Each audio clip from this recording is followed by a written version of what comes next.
Hello, everybody. Welcome to Rejuvenated Women, Impeccable Health for High Performing Women. I'm Dr. Alex Swenson Ridley, and I'm really excited to be joined today by Manjori Gopika, who is a yoga instructor and practitioner, among other things. And I'm just going to let you take it away and introduce yourself, Manjori. Sure. Yeah. Thank you so much for having me, Dr. Alex. Yes, I call myself a passionate practitioner as well as a teacher of yoga. I have been uh, deeply in love with yoga for the past 10 years. And it completely has transformed my life so much so that now I teach it.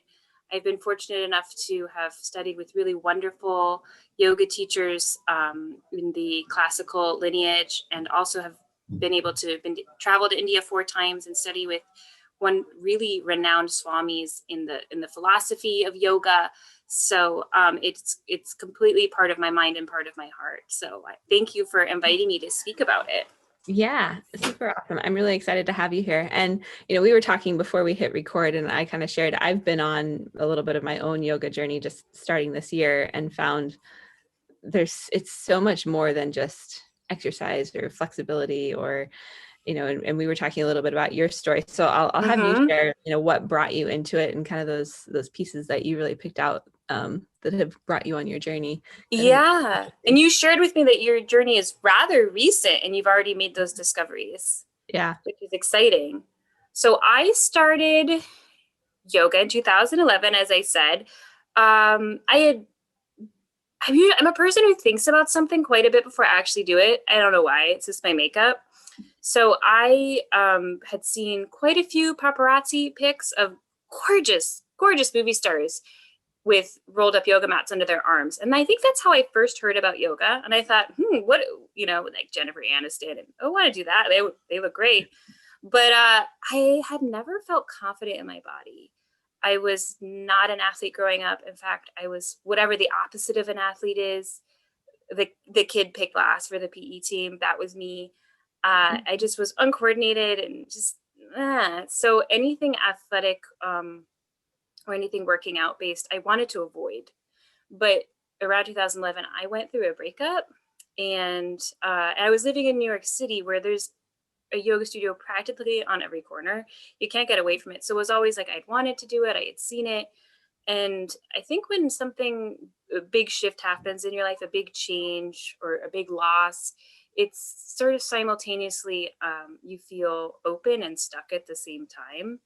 And Mm-hmm. I was Yeah. like open to finally doing something different, because I was so tired of feeling stuck and run down, that I actually signed up for a yoga class. And the most wonderful thing about it was that it wasn't just purely physical, like you said. Because if it had been purely physical, it would have been another thing I would avoid for the rest of my life, because it's not. Right. But there were no points, and there was no winning, and there was no losing, and nobody was looking at me or laughing at me.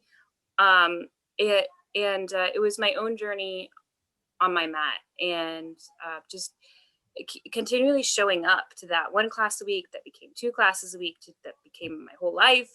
Uh, Mhm. really transformed me, helped me make better choices in my life, helped me to think clearly, and just I grew so much in confidence that I really feel like I'm a much bolder, more authentic version of me now than I ever was in my youth. I'm That's so young awesome. though, right? I'm so young. So young. We're all young, right? um, I love that. And I love this conversation, especially for women, because I especially, the women that listen to the show, kind of women in leadership positions, or, I talk a lot about what we call selfless syndrome on the show, Mm, where we're constantly taking care of everyone and everything else around us and not really taking time for ourselves. And in that, so many women I meet have either lost sight of who they truly are or what they mm. love, or, are not living out their full expression of themselves. And so I love this idea of yoga as, something that can really help you tap into that. Cause that's been my experience too. When I actually, and I've kept with like at least 4 times a week, I'm getting on the mat, just at home. But like when I take even just those 10 minutes and connect to myself in that way, it's like my whole being shifts for the day. Yes.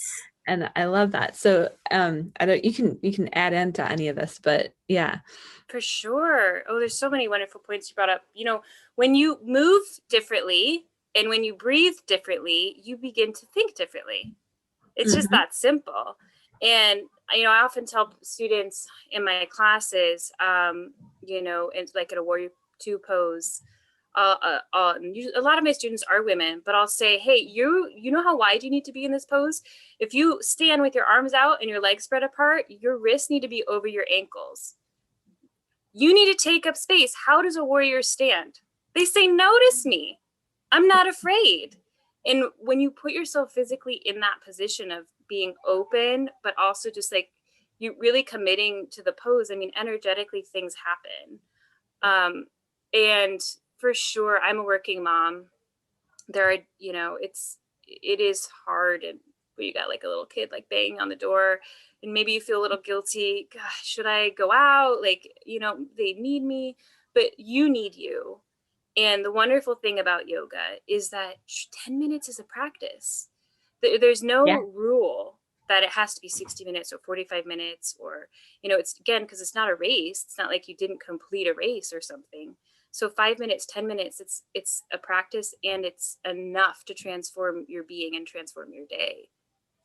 Yeah, which is huge. And I think so many of us look for that, or we're just constantly with our heads down, like running, running, running, going, going, going. And when you pause, even like you said, just for 5 minutes, 10 minutes, and even if you just do the breath work, like it makes such a huge difference. Yeah. Yeah. And so, for those that are listening to this that are maybe new to yoga, let's talk a little bit about what it is, because I'm sure you hear a lot of this too. I still get the people that are like turned off because it comes out of the Eastern world, or Hmm. things of that nature. So maybe let's talk about what is yoga really, like how would you define it, because it's Oh, not just stretching, like I think a lot of people not just stretching. yeah. It's interesting you say there's so many reasons why people don't do yoga. There's so many reasons why people think it's not for them. Mhm. But what is yoga? So yoga, it uses the body to discipline the mind and to reach the soul. And the poses are not yoga, uh, but in the Yoga Sutras, I'm going to get a little Sanskriti here. In the Yoga Sutras, the great sage Patanjali, 10,000 years ago, he wrote about yoga and what the process is that a practitioner should follow. And he defines yoga as yoga chitta vritti nirodha, which means yoga is the stilling of the fluctuations of the mind. So Hmm. yoga is a state. The asanas, the poses are not actually yoga, but they're a means for us to access yoga, that state of equilibrium, of not having those racing thoughts, of not being ruled by our impulses, our desires, our criticisms or judgments, but just a state of being. And when you can get to that state of being, you access who you are. And when you know who you are, you can see the best in others around you. There are so many real definitions of yoga, but so the poses, absolutely, there's a physical component to yoga. And in the West, when we talk about yoga, that's what we're talking about. We're going to go to a yoga class where we teach the poses. But as you have mentioned, there are certain ways we breathe in yoga, because that helps us still the manas, which is the fluctuating Mhm. part of the mind. um, I think there another thing, like you said, some people get turned off because it's Eastern. Yoga is not a religion. It's not a Yeah. religion. It is written in a different language. Yes, it's from a different country and a different culture, but you could be a Christian or a Jew or a Muslim and practice yoga. Yeah. And the wonderful thing too is because it's not a sport where there's winning and losing, and because it's not just purely a physical practice, there are no prerequisites. You don't have to be flexible to do yoga. You don't have to be an athlete. I wasn't, or a dancer. I wasn't, to do yoga. It truly is for everyone. And I'm going to say this too. This is a show for women, but ladies, if the only way you can get your yoga on is by bringing your partner in the room with you or something, it's not just for women. Yeah, or Not your just for kid. women. My Bring your son does yoga kids. with me. Yeah, Kids are hilarious. I they are. mean, they're either into it or they're not. But my daughter lately, she'll start doing poses. And I'm like, I thought you weren't paying attention. I thought you were just complaining the whole time I was doing yoga, but apparently you learned stuff. They really absorb everything. Yeah, no, they really do. Um, I love that. And that, I think that answers a lot of questions. And I'll say, I was one of those people that I've never been flexible. I was an athlete, but I was a soccer player and a skier. And, so I've always done the kind of working out that's like push myself to the max, like run a marathon, you know, how hard can Mm-hmm. I go? And now that I'm in my later 30s, it's like my body's just like, no, we're good. We don't Right. need to do that. And it's like I haven't had the mental fortitude to, access that again. And I know there's a lot of women who experience this. And so what I've loved about yoga is it's like it's that stillness. It's, calming the mind down and not trying to like add another thing to it, but really just to connect with me. In Yeah. that moment of day. And so I think that's really cool that, yoga just gives us the access to that. Have you, since your journey is recent, but even if it wasn't, I Yeah. always love asking people, have you noticed any changes in yourself, like pre, yoga, post yoga? You've been doing it long enough now, regularly enough now. I'd love to know Yeah. what you've observed about yourself. Yeah. I mean, there's been things like, I lost an inch around my waist, so that was cool. But We all love that. that's always great, right? But even when I get on the mat, like I've noticed I've developed a flexibility. Like my body moves in ways that it didn't used to, and it Mm-hmm. feels really good. Mm, And and I've also like I'm much more grounded because we all have stress, right? oh, Especially right now. But I've definitely been able to I've noticed a shift in like my patience level, like with my kid, or yes. my focus when I'm working, or there's a lot of things just bring you talk a lot about being in balance, so maybe we can dive into that conversation. But Yeah. Well, absolutely. Usually people will share with me that the first thing they notice after starting yoga isn't so much about their body changes, although it does. You, like you mentioned, it's surprising how yeah, quickly things your change. posture's better and you like your abs actually engage. Yeah. Yeah, but yoga makes you less reactive because Yeah. what we do with our breath work and staying in the poses is we learn to control those strong impulses and those strong emotions of I want to run away, or this is hard, or oh my god it hurts, and go, what if I choose a different thought? What if I choose to just breathe and not resent where I am? And when we create distance between stimuli and response, the stimuli being the sensation, that you get the freedom to choose. And usually, when we have the space to make a decision, we're going to make a good decision. Yeah. So then, when you go off your mat and you have your partner who is snapping at you because they've had 13 Zoom meetings, or your 3-year old who's going to tantrum town, you are able to breathe longer in those situations and make a choice. Whereas before it would just be like you'd snap back, and now you're in a big fight, and now everybody's day is ruined. So it's the effects are physiological, but they're also very much mental. Absolutely. Yeah. And I love that because so much of healing, in my world, we're dealing with a lot of health and like how do we heal. I end up with a lot of women who've experienced trauma or experienced Mm-hmm. rough things and throughout life, big loss or something like that. But we tend to ignore the mental and emotional side of how we heal physically. And there's a lot of times it's if you're stuck or frustrated or like not moving forward, you talked in the beginning about being stuck but open to something new. Like when you're in that place, I love yoga as a tool to access It letting absolutely it out.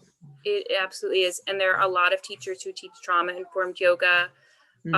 but yoga, what we learn through yoga and what the yoga texts teach us is that the mind is malleable. It can change. There are so many people who think that this is the way that I am. These are my likes and my dislikes.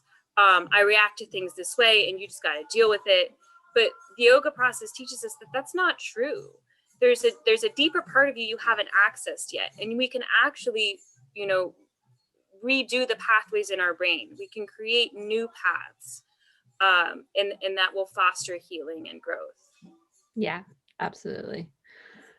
That's so true. And it's a lot of it's a willingness to just show up and do the work and kind of let And it, whatever and yeah, whatever you says drive you, take control and just, let it in. Let it in. yeah, All you have to do is show up.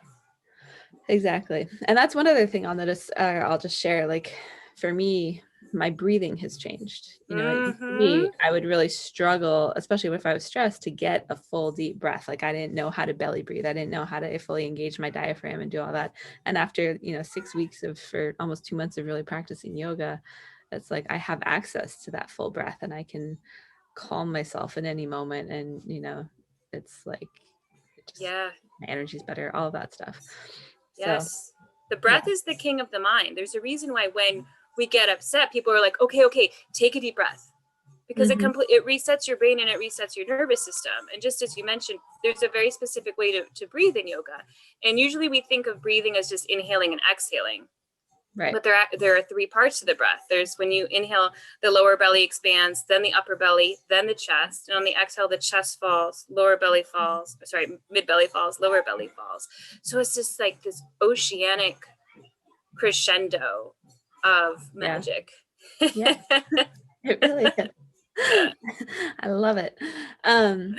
So for those who are maybe they're either new to yoga, like me, or they're wary or not sure if it's for them, what do you have to share about how do you know if yoga is for you, or if it's something you should try? I think everybody should try yoga. Yoga has gifted me so much that I want everybody in the world to try it.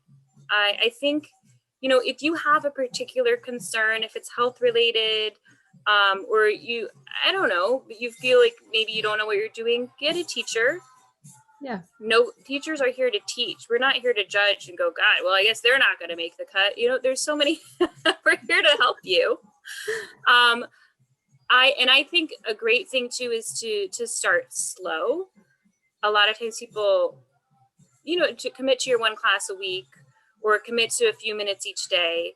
A lot of my students, they love my weekly, I teach several 1 hour classes a week, but I created a mini practice for them. That's 15 minutes. And I could share that with you so that, if you can't make your 60-minute class, you can at least do a 5-minute practice or a 15-minute practice, and you're still getting your body moving and you're breathing.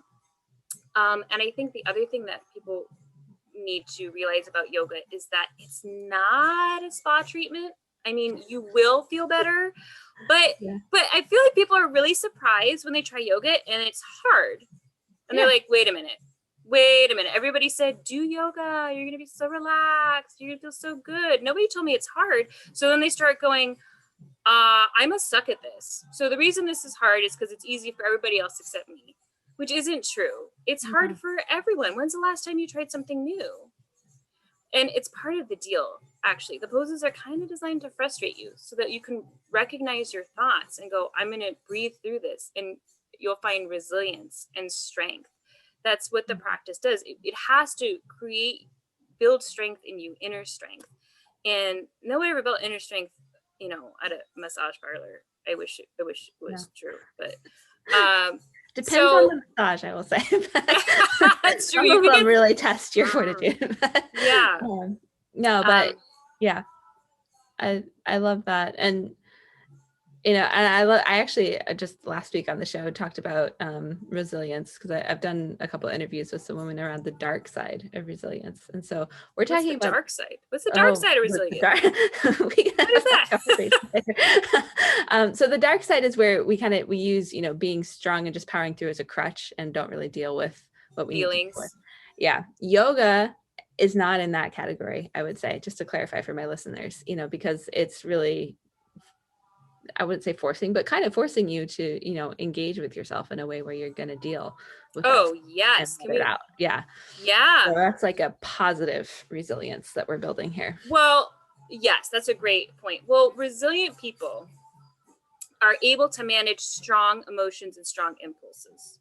Yes. So it's not just like, oh, I'm not going to cry. It's these feelings are going to come up and I'm going to learn how to manage them.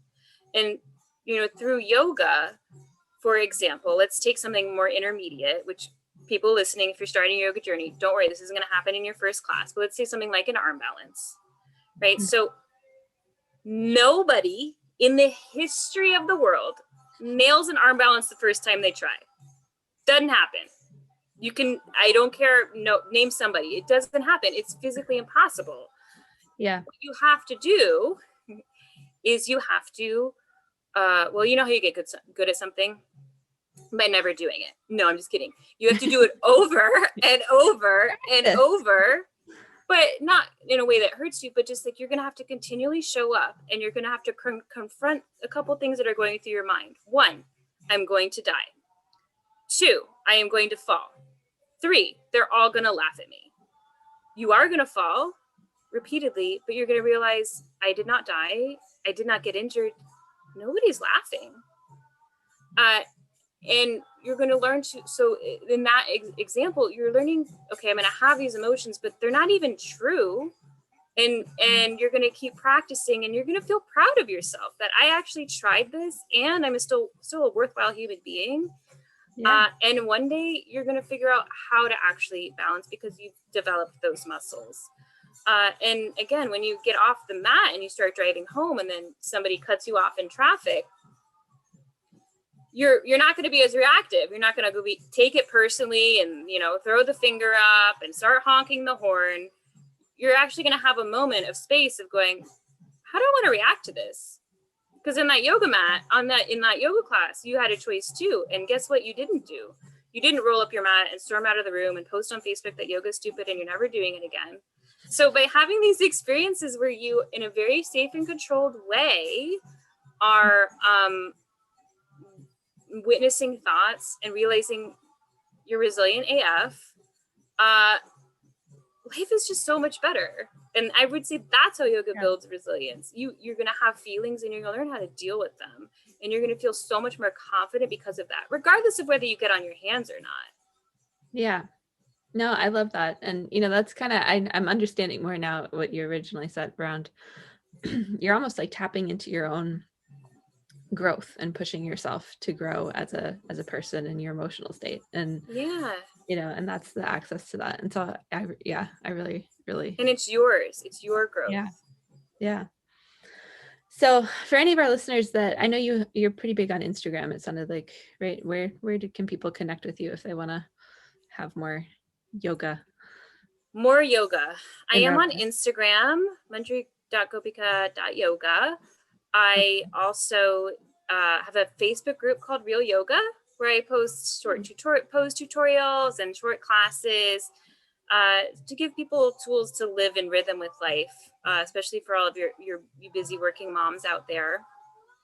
Yeah. I also have my top 3 simple practices, good for beginners, to build strength in your body, or to reduce stress and build strength in your body. And I'll give you the link to that. Yeah, I'll put all this in the show notes. Yeah, it's just manjorigopika.com. And I'll put / top 3 simple, will just be like top 3. And I'll give you that link. So it's just a great resource to have. It's the one I created for my students, where you can just go and try it every day. And I'd love to hear from anybody who is inspired to try yoga from this, from you sharing your journey, from me talking about it here, because that's really my mission. I want everybody to feel the joy and the freedom and the confidence that I feel. And it's not that life gets any easier, Dr. Ridley, you know that, especially as a mom. Like, I had the worst infant. And so I kept thinking like, oh, when I get to the next phase, it'll be easier. But no, now she's a spirited 4-year-old and like very emotional. And, and it's just like, oh, actually, there's never a point in life where the problems go away.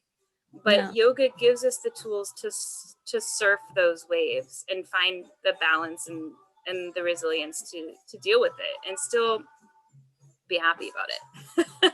Awesome. I love that. And I think we'll just end on that note, because that's a great note. So yoga is one of your tools to really do life well and be the human being you want to be. Yoga is not supposed to, make you flexible. It's supposed to make you your best you and better at life. Yeah, I love it. Cool. Well, thank you so much for coming on the show and just sharing more about the yoga experience. I really appreciate it. Thank you so much for having me, and thank you so much for what you're doing for stressed out, overwhelmed women everywhere. We need you. Well, thank you. I'm happy to be here and doing this. All right.